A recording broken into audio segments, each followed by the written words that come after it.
Hi, in this video we are going to talk about anti-inflammatory drugs, which include pulmonary corticosteroids and mast cell stabilizers. Let's look at the asthma. It's a chronic inflammatory disorder, which is characterized by hypersensitivity type 1 reaction.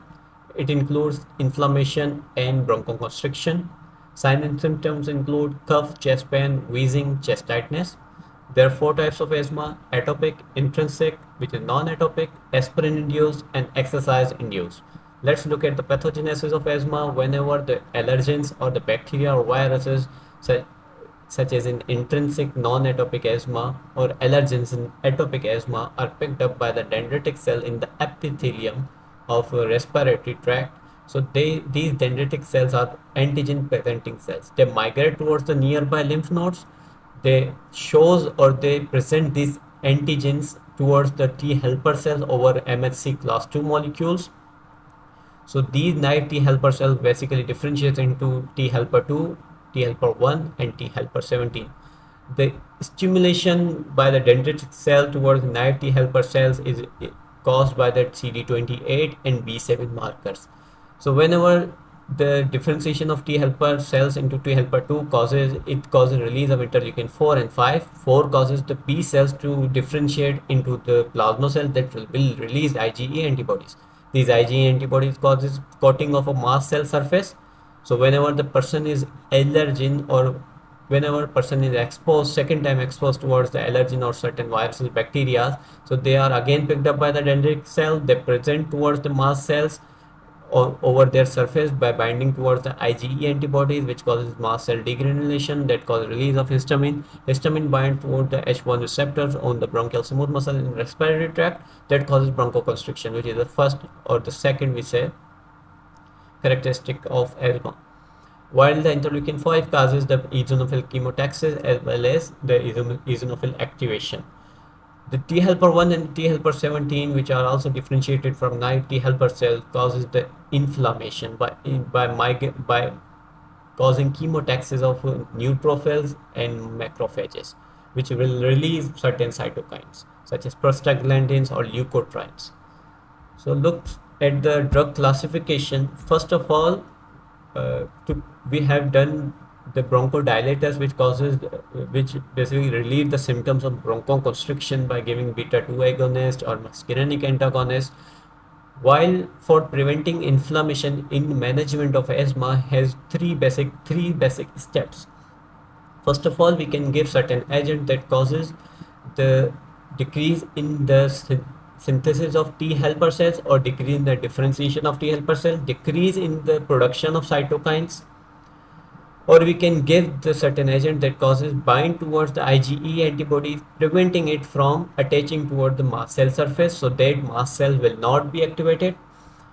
Or we can give certain agent that will stabilizes the mast cell membrane so that mast cell does not degranulate and does not release histamine. So we have done bronchodilators. Let's look at anti-inflammatory drugs, which include pulmonary corticosteroids, mast cell stabilizers, and anti-IgE antibody. First, look at the physiology, how these cytokines are produced. Whenever there is a cell damage, or damage to the membrane, it causes release of or an activation of phospholipases, which include phospholipase A2, C and D, that causes the membrane phospholipid to convert into arachidonic acid. Arachidonic acid converts in or metabolized by two main pathways: lipoxygenase pathway, cyclooxygenase pathway. Lipoxygenase pathway is metabolized by 5-LOX enzyme that causes release of leukotrienes. Leukotriene B4, C4, D4, they are chemotaxis factor. They cause smooth muscle contraction or they increase the mucus production. While on the other hand, cyclooxygenase pathway is metabolized by COX-1, COX-2 and COX-3. They cause release of prostaglandin as well as thromboxane A2. Thromboxane A2 causes the platelet activation and platelet plug formation. While the prostaglandins are the pro-inflammatory cytokines, they causes the increase in the permeability of the vessels. They causes the vasodilation and causes fever in the body. So whenever we want to prevent the inflammation or prevent the release of cytokines, we can give certain corticosteroids which inhibit the phospholipases so preventing it from converting membrane phospholipids into arachidonic acid. So these both pathways are basically inhibited when we give the corticosteroids. Unlike aspirin, which only inhibits the cyclooxygenase pathway and causes the overriding of the lipoxygenase pathway, which causes the exaggeration of the asthmatic symptoms, which is basically clinically termed as aspirin-induced asthma. So we can give corticosteroid that both inhibit the lipoxygenase pathway as well as cyclooxygenase pathway and their inflammatory cytokines. Let's look at the pulmonary corticosteroid actions. They inhibit the inflammatory cytokines as we have discussed. How they inhibit the phospholipase A2? Because they increases the annexin 1 proteins. So what these annexin 1 protein causes, they bind towards these phospholipids, membrane phospholipids, preventing phospholipase A2 from binding to these phospholipids. So there will be no conversion of the phospholipid into the arachidonic acid. So how these are work? So they inhibit the phospholipase A2. They downregulate COX-2, that decrease prostaglandin release, or they inhibit the proliferation of T helper 2 cells. This is the main action of the pulmonary corticosteroids, because they causes the decrease in the proliferation of T helper 2 cell, or inhibit the proliferation of T helper 2 cell, because T helper 2 cell is a main key player in the pathogenesis of asthma that cause release of interleukin 4 and 5. So in this, it is inhibited. Let's look at the classification of pulmonary corticosteroids. They are classified based on how these are administered. First one is the inhaled therapy. Second one is the systemic therapy. Inhaled therapy is the first line of therapy, which is because these are localized in the lungs, we are inhaling it, so we are not giving it in the systemic circulation. That's why there are fewer side effects for this one. This includes fluticasone, budesonide, beclomethasone, dexamethasone, mometasone. They are indicated with they are used with the bronchodilators, beta-2 agonist or muscarinic antagonist, basically in puffer. And side effects include oropharyngeal candidiasis. So the oropharyngeal candidiasis occurs, which is a fungal infection. Whenever we are giving the corticosteroids, which are in inhaled form, they causes the localized decrease in the immunity, such as in the oral cavity. When the immunity in the oral cavity is decreased, it causes the growth of the certain bacteria, which include normal floras or communal, or we say the fungi that are residing in our oral cavity. These are called the residing colonist fungi. So they increases in their growth, they causes certain diseases, and in this case, it is oropharyngeal candidiasis, which is a fungal infection characterized by oral thrush. Systemic therapy is given in oral or IV form. They are given or indicated in the severe asthma in step 5 or 6 of the asthma treatment. This includes prednisone. Side effects are greater as compared to the inhaled therapy because they are given in the systemic circulation, and they causes susceptibility to infection because they causes widespread decrease in immunity in the body. They cause growth retardation, they cause easy bruising, weight gain, pulmonary adrenal suppression. So what is the pulmonary adrenal suppression? When we give the synthetic corticosteroids in the body, since our body also, our adrenal gland also makes cortisol, which is a body's natural corticosteroid or glucocorticoid. When we give the synthetic and glucocorticoid, the level of cortisol in the body will increase.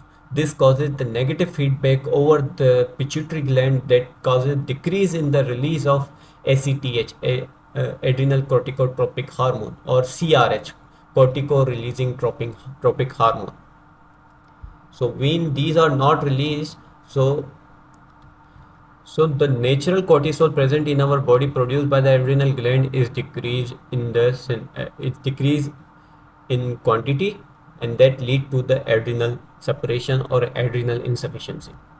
Second class of medication include mast cell stabilizer. We can stabilize the mast cell, so there will be no degranulation of mast cell. This include cromolyn and nidoquromel. They are inhaled therapy. They inhibit the release of pro-inflammatory cytokines such as histamine. They are indicated in long-term prophylaxis for asthma, but they are rarely used nowadays. They have shorter duration of action also. Let's look at the third class of medication, which is anti-IgE antibody.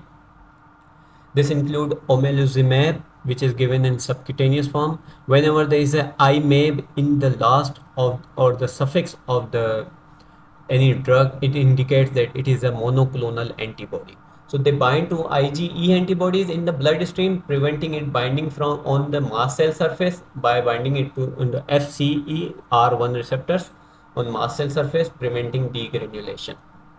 They are very expensive, so that's why they are indicated when there is a severe asthma, or they are effective for atopic asthma, because IgE antibody is also a key player in the atopic asthma.